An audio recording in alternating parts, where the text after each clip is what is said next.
هل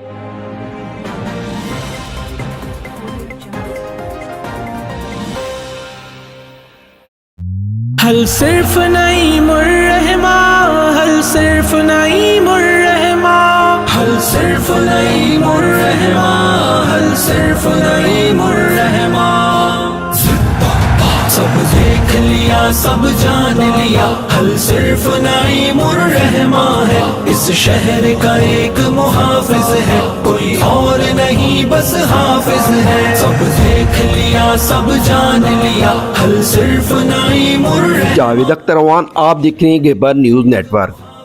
امیر جماعت اسلامی حافظ نعیم الرحمن کی اٹک آمد، اٹک کا ریلوے گراؤنڈ حق دو عوام کو کے نعروں سے گونج اٹھا۔ امیر جماعت اسلامی پاکستان حافظ نعیم الرحمن کی آمد پر عوام کا سمندر امنڈ آیا۔ جلسہ عام میں خواتین، بچوں اور نوجوانوں کی بڑی تعداد نے شرکت کر کے سیاسی درجہ حرارت بڑھا دیا۔ جلسے سے خطاب کرتے ہوئے حافظ نعیم الرحمن نے حکومت پر کڑی تنقید کی۔ انہوں نے پنجاب کے موجودہ بلدیاتی قانون کو جعلی اور جمہوریت دشمن قرار دیتے ہوئے اسے عوام سے نفرت کا اظہار قرار دیا۔ حافظ نعیم الرحمن کا کہنا تھا کہ یہ نظام عوام کو ان کے بنیادی حقوق سے محروم رکھنے کی سازش ہے، ہم اس ظلم کو تسلیم نہیں کریں گے۔ امیر جماعت اسلامی نے اگلے لائحہ عمل کا اعلان کرتے ہوئے کہا کہ 15 جنوری کو بلدیاتی نظام پر عوامی ریفرنڈم کرایا جائے گا، جبکہ بجلی کی قیمتوں میں اضافہ کے ذمہ دار آئی پی پیز کے خلاف بھی ایک منظم تحریک کا آغاز کیا جائے گا۔ اس موقع پر امیر جماعت اسلامی شمالی پنجاب ڈاکٹر طارق سلیم، سیکرٹری جنرل اقبال خان، امیر ضلع اٹک سردار امجد علی خان، شہاب رفیق، ڈاکٹر منظور حسین اور ڈاکٹر طاہر ایوب نے بھی خطاب کیا اور کارکنوں کا لہو گرمایا۔ اٹک کے اس کامیاب جلسے نے ثابت کر دیا ہے کہ جماعت اسلامی عوامی مسائل پر ایک توانا آواز بن کر ابھر رہی ہے۔ مکمل رپورٹ دیکھیں اس ویڈیو میں۔ چینل کو سبسکرائب، ویڈیو کو لائک اینڈ شیئر ضرور کریں۔ شکریہ۔ ثنا بیان کرتے ہیں محسن انسانیت آمنہ کے لال محبوب کبریا جناب محمد رسول اللہ صلی اللہ علیہ وسلم کی ذات گرامی پر لاکھوں اور کروڑوں درود و سلام بھیجتے ہیں۔ جماعت اسلامی پاکستان کے قائد محترم حافظ نعیم الرحمن صاحب عوامی اجتماع سے خطاب کرنے کے لیے اٹک تشریف لائے ہیں۔ خیبر پختونخوا اور پنجاب کے درمیان یہ وہ ضلع ہے جو پنجاب کی آخری حد ہے۔ آج موسم شدت سے صبح سردی بھی تھی، ورکنگ ڈے بھی ہے، لیکن میں جماعت اسلامی اٹک کی قیادت کو خراج تحسین پیش کرتا ہوں کہ میرے سامنے ایک بڑی تعداد میں ہمارے بزرگ، نوجوان اور بچے موجود ہیں، اور میرے بائیں جانب ہماری مائیں، بہنیں، بیٹیاں موجود ہیں۔ میں آپ سب کا خیر مقدم کرتا ہوں، اور میں یہ سمجھتا ہوں کہ اس وقت پنجاب کے اندر کالا قانون جو بلدیاتی ایکٹ منظور ہوا ہے، اس پر بھی حکمران جو ہے انتخاب کرانے سے فرار کا راستہ اختیار کر رہے ہیں۔ ہم نے کالے قانون کے خلاف 15 جنوری کو پورے پنجاب کے اندر ریفرنڈم کا اعلان کیا ہے۔ پورے پنجاب کے لوگ اس کالے قانون کے بارے میں اپنی رائے دیں گے، اور پنجاب کے حکمران وہ جو اقبال بھائی نے کہا ہاف فرائی اور فل فرائی کی بات تو ہو رہی ہے، لیکن میں پنجاب کی وزیر اعلیٰ مریم نواز سے پوچھتا ہوں، یہ پنجاب میں تعلیمی ادارے چلانے آپ کی ذمہ داری نہیں ہے؟ پنجاب کے اندر محکمہ صحت کے ادارے آپ کی ذمہ داری نہیں ہے؟ محکمہ صحت بھی نجی تعویل میں دے رہی ہو، تعلیمی ادارے فروخت کر رہی ہو، اور میں اس وزیر اعلیٰ سے پوچھتا ہوں کہ اس وقت جو پنجاب کی حالت ہے، اب تو سٹریٹ کرائم سے بڑھ کر بات ڈور کرائم تک پہنچ گئی ہے۔ اس لیے میرے بھائیوں، ہمیں بیدار ہونا ہے۔ حافظ نعیم الرحمن صاحب نے ویژن دیا ہے، قوم کو اپنے پاؤں پر کھڑا کرنے کی بات کی ہے۔ منو کابل کے نام سے تمام بڑے شہروں کے اندر طلبہ و طالبات کے لیے، عام شہریوں کے لیے